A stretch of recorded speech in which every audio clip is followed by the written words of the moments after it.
What's up, guys? Nightingale here. Welcome back to another update, balance, preview, whatever you want to call this thing. We're going to be covering the November 23rd updates, balance preview. They're going to be going over five heroes, 2 artifacts, and 1 lasting effect. I'm nervous. I've already seen this, and I've already started hearing a little bit from friends on this, and some of this doesn't make sense, but let's go ahead and jump on into this. So we've got the target adjustment is going to be 5-star Lone Crescent Bellona, Moonlight Ray, Aramintha, again, Benevolent Romann, and Serila. We're going to have Bastion of Pelusia, I don't know how you actually say it, and Durandal.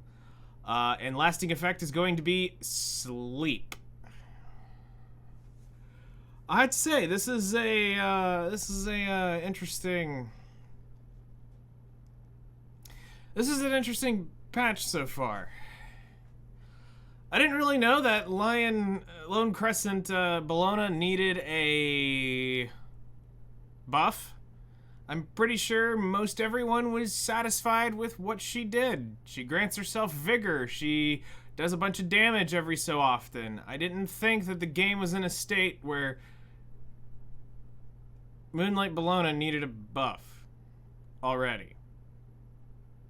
Is power creep really that necessary? Is something going on behind the scenes they're trying to counteract?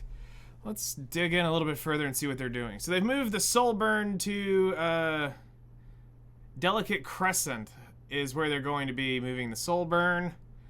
So on her S1. After attacking, she's going to gain 5 more Fighting Spirit. Everything else is the same on the skill. And then Quixotic Crescent after Awakening, because nobody's ever gonna not use this. It's now going to 3 turns. She'll acquire 2 souls, acquire 20 Fighting Spirit, and increase damage dealt. So they're getting rid of the Soul Burn on the more important banger skill of her to move it to her S1 to increase the damage of it, allowing her to gain Fighting Spirit faster.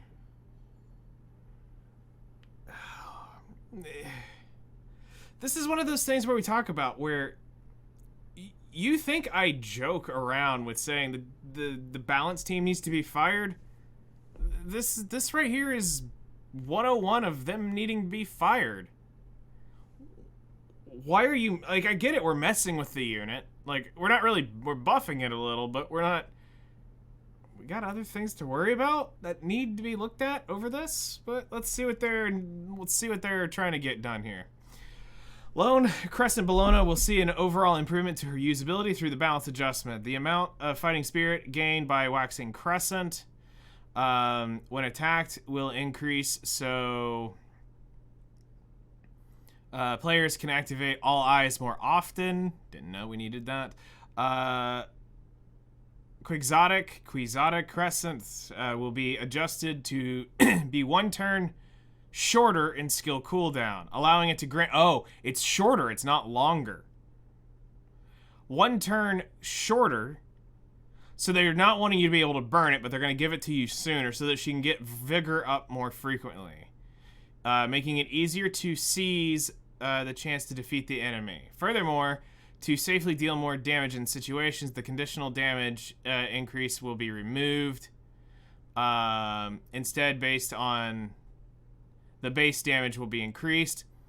With the reduction of the base skill cooldown, the amount of souls Fighting Spirit acquired from Quixotic Crescent will be decreased, and the existing Soul Burn effect will be moved to Delicate Crescent. With the new Soul Burn effects, players can greatly increase the damage dealt of Delicate Crescent, making it easier to defeat enemies. I really don't know one person who had Bellona that didn't not think she was fine as is. Like, I didn't really overall I didn't like her that much, but it was just more of a playstyle thing, not a issue. Like, I used her a lot as neutral damage, so if it was like a situation where I didn't really want to type advantage, where I didn't want to go type disadvantage, or I didn't want to, or occasionally I would light bait with this. Depending on what fight it was, I might light bait with her. But it wasn't like my go-to unit. Like, I gotta have this unit in there. I know people who would force her down a lot, and I appreciate you, but that wasn't me. I just didn't, it wasn't like, I had to throw this in every fight. And this wasn't my go-to for the, Conqueror Lilius Senya shoe comp. I preferred using Hazel. It was a lot safer, a lot easier, and I still would beat it before turn 50. So I never really... It was never an option for me to take it to that. I preferred everything else because there was more situations where this could go belly up before the other one. So, yeah, she's getting a non-necessary buff to make her better, but there's something in the back of my mind here going, why... I get Conqueror Lilius is always banned, but people seem to think you can get her through all the time, so why do we need to get Vigor faster if we just can get Vigor through that, if she is able to get through so much? Just a thought. Death Dealer Ray is getting a rework. Now, I've had some Death Dealer Ray fans come out and say, you're in for a surprise here. So let's see what's up. All right, so let's read what is being changed by clinical trial. Attacks the enemy by throwing an experimental drug. Drugs are bad, okay? With a 75% chance to put them to sleep for 1 turn. A successful attack will deal additional damage equivalent to 40% of injuries inflicted on the target. The skill does not trigger a dual attack.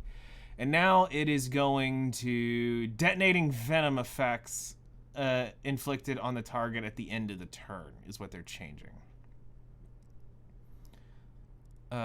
Anatomical mutation grants effectiveness and pestilence to all allies for 2 turns. Increases combat readiness by 20. Pestilence after attacking on a bearer's turn inflicts venom for 1 turn. At the end of the turn, detonates venom effects inflicted on the enemy. Cooldown 3 turns, and you can acquire 1 soul. This is going to decrease combat readiness by 1, 2, 4, 5. They're decreasing the combat readiness of the skill on this. Yes, 1, 2, 4, 5. Yeah, they're decreasing the combat readiness by 5 on the skill. Cloud of Death Awakened releases a miasma of fatal poison, dispelling 2 buffs from the enemy, has a 100% chance to put them to sleep for 1 turn, inflicts venom for 2 turns, grants extra turn to the caster. This is now a 5-turn cooldown versus getting the focus up. And this deals additional damage equivalent to 80% of the target's injuries. So I can see why they're saying this is a nerf to Ray. They prefer the way he was set up if you're going to be doing what he was doing. I guess this is what happens when you try to meddle in something you don't quite understand, maybe? And then it turns out that this turns back to bite him in the butt. But let's see what their justification for this is.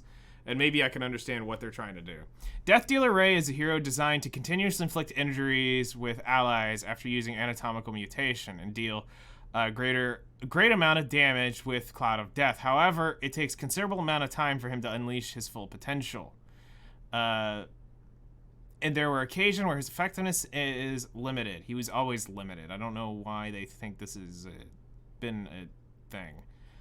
depending on the opponent's response. As a result, Death Dealer Ray will undergo adjustments to showcase his abilities more quickly. First, the acquisition and consumption of focus will be removed on all skills. A cooldown will be added to Cloud of Death, allowing him to use it early in battle. Additionally, the effect to dispel enemy buffs before putting them to sleep and inflicting venom with Cloud of Death will be added. Furthermore, the Pestilence buff granted by anatomical mutation will be adjusted to detonate venom on the target instantly instead of decreasing its duration, making it easier to inflict injuries. With these changes, the detonation effect of Clinical Trial and Cloud of Death will be removed since venom can be detonated instantly with the buff effect of anatomical mutation. However, the additional damage equivalent to the target's injuries will be transferred to Clinical Trial, enabling defeating the enemies with injuries inflicted more often.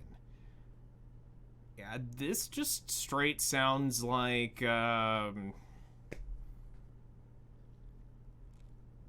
we didn't know what we wanted to do, and we just did this, and we'll see how it works. And we'll come back to this probably in another 16 weeks and see another Death Dealer Ray thing, saying, whoops, we're reverting and we're trying this, and we're going to add this, and he'll be on the buff patch again somewhere in 2024. Just heads up, this won't last. They'll come up with some office talk of reason why they're changing it again, because this isn't going to last. All right, Aramintha is back again. I think this is her second time in 2023. So Ignite, after her Awaken, attacks the enemy with an explosion of flames with a 50% chance to burn for 2 turns. They're getting rid at the end of the turn, detonates the burn effects on the target. So they're getting rid of the detonate on her S1. Why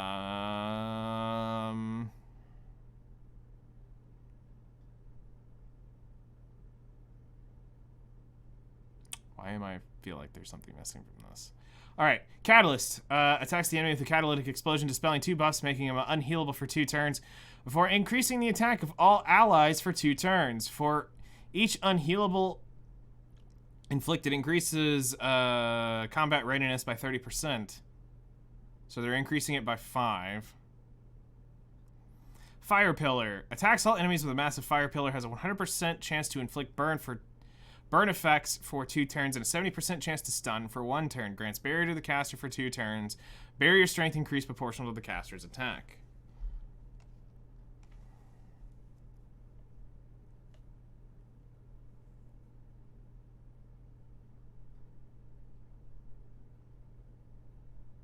Okay. Aramintha's detonation on the effect can instantly deal damage. It doesn't say they added the... Did Intern Chan forgot to enter that they're going to detonate this stuff instantaneously? Because I don't see anywhere on this that it's going to let it detonate instantly.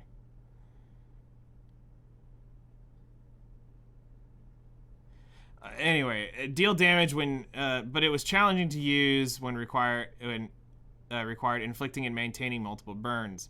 Therefore, the adjustment will be made to Aramintha, allowing players to choose whether or not to detonate burn effects using her exclusive equipment.